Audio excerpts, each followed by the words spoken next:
Bonjour à toi qui viens voir les aventures d'un autonomiste en région parisienne. Alors aujourd'hui, je te propose de parler un peu potager et plus particulièrement de semis. Fut un temps, j'avais envisagé de me faire une mini-serre sous couche chaude, mais je trouvais que c'était quand même pas mal de boulot à faire. La température me paraissait bien compliquée à gérer, et j'imagine aussi que ça devait être bien galère d'aller arroser quand il fait froid et que t'as pas du tout envie de sortir après ta journée de boulot. Du coup, je faisais mes semis en intérieur. Tous les ans, pendant 2 3 mois, c'était le bazar sur les meubles et encore plus au niveau des fenêtres. Alors il y a 2 ans, j'ai décidé d'aménager un placard dédié aux semis. Après avoir fabriqué un placard sous pente, d'à peu près 2 mètres de long, j'y ai posé une planche et puis j'ai acheté des néons horticoles. Je les ai accrochés avec des petites chaînettes pour qu'ils soient réglables en hauteur. Et puis j'ai acheté des plateaux de culture, chez Garland je crois. Et pour finir, je leur ai mis des tapis d'irrigation dans le fond. Bon, c'était pas trop mal, mais très vite je me suis rendu compte que ça n'allait pas. Parce que tous les semis ne poussent pas à la même vitesse, et encore moins à la même hauteur. Je pense en particulier aux tomates. Bon, je m'en sortais plus ou moins avec le réglage en hauteur des néons et en les inclinant horizontalement, mais c'était franchement pas top. Alors cette année, j'ai décidé de refaire ce placard en mieux. J'ai enlevé le plateau de culture de gauche et à la place, j'ai fait deux niveaux séparés avec des crémaillères pour qu'ils soient réglables en hauteur. J'ai conservé le système d'accroche sur chaînette pour le rack à néon pour qu'il puisse se lever en fonction de la pousse. Donc à droite, j'ai toujours une planche qui supporte le plateau de 1,20 m. Elle est fixe, mais vu que les néons peuvent se monter et se descendre, ce n'est pas un problème. Mais surtout maintenant, j'ai ces deux autres niveaux qui sont indépendants du reste et réglables en hauteur. Je peux y placer deux plateaux carrés. J'ai conservé aussi le système des tapis d'irrigation parce que c'est vraiment top. Et vu que les plateaux font 40 par 40, j'arrive à émettre 16 godets à chaque fois.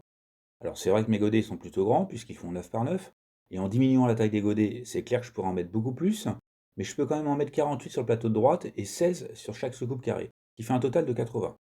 Et puis les grands godets, quand on a la place, c'est quand même beaucoup mieux parce que ça évite d'avoir à rempoter. Et c'est toujours un peu de temps gagné quand on a 12 000 autres projets en cours. En plus, les racines sont belles et l'acclimatation en pleine terre est plus rapide. Niveau germination, sinon ça va. Le tapis d'irrigation aide bien et le terreau spécial semis aussi. En fait, à part les haricots à rame que je dois faire à part, tout a toujours super bien pris. Dans les soucoupes carrées qui se règlent en hauteur, je peux mettre 16 pieds de tomates par exemple, ce qui est bien suffisant, voire presque trop car je fais de la bara ou du tsar. C'est une variété à port semi-indéterminé qui grimpe facile à plus de 2 mètres si on ne l'arrête pas. Donc ça me permet d'exploiter les 1,80 m de mes cages à tomates, c'est super optimisé en hauteur, et niveau rendement, vu que je peux laisser les gourmands, franchement ça va.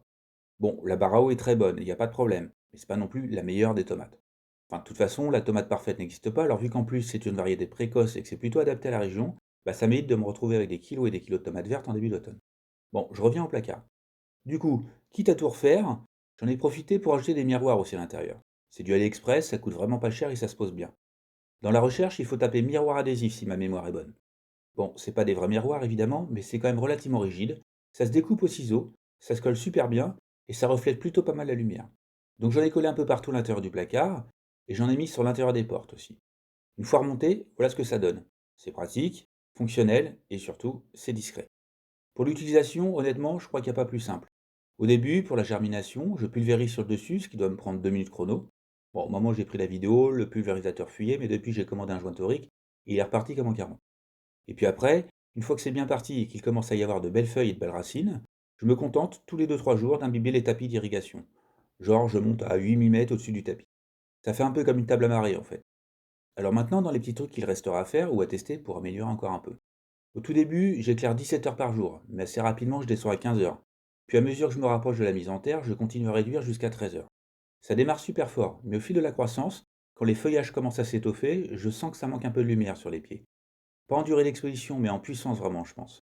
Alors je crois que je vais investir dans un néon avec un spectre vert qui apparemment arrive mieux à franchir le feuillage. Ensuite, deuxième chose que j'ai en projet, ce serait d'ajouter deux petits ventilos.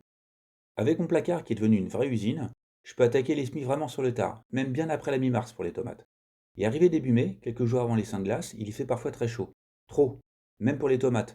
Alors un petit ventilo de PC qui aspirerait d'un côté et un deuxième qui soufflerait de l'autre côté, je pense que ça serait pas mal. Sinon pour le reste, je crois que c'est nickel et c'est clair que ça pousse bien. Comme je te le disais, on a de quoi faire 80 semis en même temps. Et vu qu'il y a toujours dans la saison presque deux sessions de semis, ça laisse de quoi faire. Et pour trois, puisque nous sommes trois, c'est bien suffisant. Y compris pour faire de la conserve. D'ailleurs, on n'a même pas encore fini les conserves de l'année dernière. Voilà, voilà. J'espère que cette petite vidéo t'aura plu, et il ne reste plus qu'à souhaiter beaucoup, beaucoup de ténacité dans tes projets. Allez, à bientôt!